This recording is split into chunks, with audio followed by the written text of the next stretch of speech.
or welcome back to my channel. If you've never been here before, my name is Leslie, and today I wanted to do the all about the reading tag. I saw Blonde and Bookish's video, so I'll go ahead and link her channel down below. Let's get started. Question 1. What do you look for most when you pick up a book? A beautiful writing style, B, a character-driven story, or C, a plot-driven story? So, my answer changed after reading Heartless and reading Scythe. I think maybe 6 months ago I would have told you that I look for a great plot, but in Heartless, the plot was amazing and I hated it. I hated it because I hated the characters. Same with Scythe. I really enjoyed Scythe, but I didn't love Scythe because I couldn't care less what happened to the characters. So yes, of course, the plot is very important, but the characters is what really drives you to loving a book or not. So my answer will be B, a character-driven story. Question 2. What are your pet peeves in books? I hate instant love. I hate instant badassery. Like a normal character that all of a sudden is an expert in a skill, or whether it's powers, or whether it's anything, like all of a sudden, and with barely any training, they're masters at it. And that rubs me the wrong way. But I think what I hate the most are names that you can't pronounce, or books that don't have like a glossary at the end that tells you how to say names. Because like, why do you need to be so original with your names that no one knows how to pronounce them, and how all of us look like freaking idiots trying to figure it out on video? Question 3. If you could print one quote on your wall, which one would it be? My favorite quote of the moment that I would put on my wall is from Miriam Adeny, and it says, "You will never be completely at home again because part of your heart will always be elsewhere.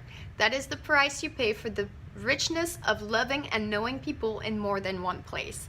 And that is very relevant to me because we've moved around a lot. I've moved around a lot before I even met my husband. And so I know people all over Europe. I know people all over America. And every time I move, you know, it breaks your heart a little bit saying goodbye. And I've said goodbye many, many times. Question 4. Which genre would you like to explore more? I don't really know how to answer that question because I'm a mood reader and I already read almost all the genres. Well, not almost. I read all the genres that I'm interested in. I read young adult, fantasy, mystery thrillers, contemporary, adult novels, and even historical fiction. So I feel like I already read everything that I want to get into. Question 5. Was there ever a movie adaptation you like better than the book? And I'm gonna say The Great Gatsby by F. Scott Fitzgerald, because I thought that the book was so boring and uninteresting, whereas the movie was fun and so entertaining. Like, the music was awesome, the images, the picture was so good. Like, I love The Great Gatsby movie. Question 6. If one of your favorite books would be made into a movie or get a new adaptation, which book would it be and which role would you play? I would love for Six of Crows to be made into a movie, although, man, if they mess it up, it would be heartbreaking. But if they did, I would love to play Nina, although I look nothing like her. A hype book you wouldn't recommend at all.